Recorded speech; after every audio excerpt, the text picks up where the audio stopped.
Ada pertanyaan menggelitik yang menarik untuk dijawab, saudara.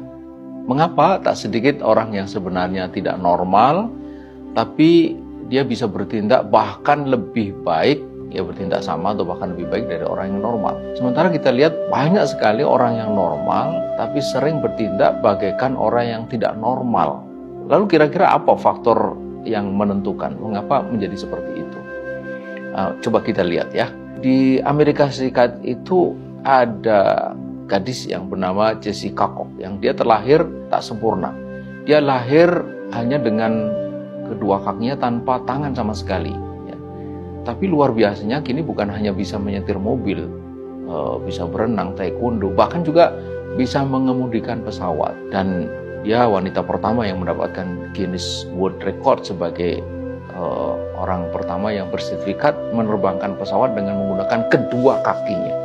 Luar biasa. Bukan hanya Jessica Cox, di Korea Selatan itu ada juga Hee Ah-lee, dikenal sangat pandai bermain piano. Padahal dia hanya punya 2 jari di masing tangannya. Kakinya pun hanya sebatas lutut.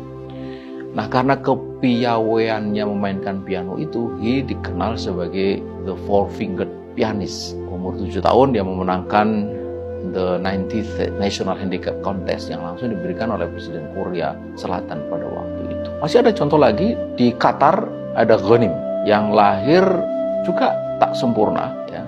Lahir sepertiga bagian tubuhnya tak ada. Cara tubuhnya tidak menghalangi dia untuk beraktivitas bagaikan orang normal. Dia berenang, setir mobil, main bola, bahkan naik gunung. Dan saya kira mungkin semuanya tahu dalam pembukaan gelaran Piala Dunia tahun lalu di Qatar, Ghanim yang saat itu berusia 20 tahun melantunkan surat Al-Hujurat ayat 13 di hadapan aktor Amerika Serikat Morgan Freeman dan ratusan juta pasang mata di seluruh dunia. Nah, ini menarik untuk kita coba pikirkan, renungkan ya. Mengapa orang seperti Jessica Cox, Hee Ah-lee, Ghanim, saya kira banyak lagi yang meski cacat begitu rupa tapi tetap bisa melakukan banyak hal, bahkan lebih baik dari orang yang normal. Sementara ada banyak pelajar atau mahasiswa yang bergelimang fasilitas tapi tak berprestasi, bahkan gagal dalam studinya.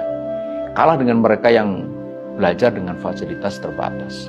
Ada kekuatan maknawiyah namanya ya, istilahnya. Dan kekuatan maknawiyah ini lebih besar pengaruhnya daripada kekuatan madiyah, kekuatan material. Apalagi jika kekuatan maknawiyah itu, kekuatan madiyah itu ditopang oleh kekuatan ruhiyah. Maka kekuatan maknawiyah dan madiyah itu akan menjadi kekuatan yang amat sangat dahsyat. Nah, di dalam Islam kekuatan ruhiyah itu bersumber dari akidah, keimanan kita kepada Allah dan keyakinan akan pertolongan Allah serta keinginan untuk meraih kegemilangan hidup di dunia dan di akhirat.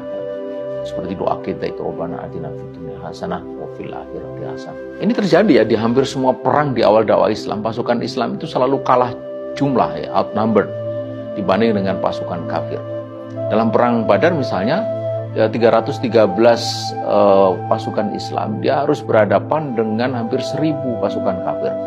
Pun begitu dalam perang Uhud, 1000 pasukan Islam menghadapi 3000 tentara kafir. Perang Khandaq, 2000 lawan 10.000. Perang Mu'tah lebih dahsyat lagi, 2500, ada yang menyebut 5000 lawan 250.000. Nah, juga dalam penaklukan Andalusia, 5000 tentara Islam melawan 100.000 pasukan yang ada di sana. Nah, tapi dalam semua perang itu, meski kalah jumlah dan perbekalan, pasukan Islam unggul. Itulah kekuatan ruhiyah. Nah, kalau kita berkaca pada realitas ini hari, secara madya umat Islam itu sungguhnya jumlahnya sangat besar. Ya, disebut-sebut hampir mencapai 2 miliar yang mereka tinggal di wilayah yang amat kaya sumber daya alam seperti minyak, gas, barang-barang tambang. Nah, mestinya umat Islam yang demikian besar itu tak sulit meraih kembali kejaran seperti yang pernah terjadi di masa lalu.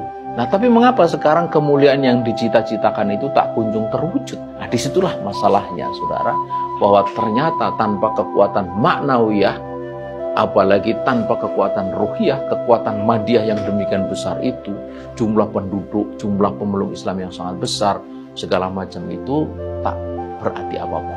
Karena itu penting sekali untuk membangun kekuatan maknawiyah, terlebih-lebih kekuatan ruhiyah.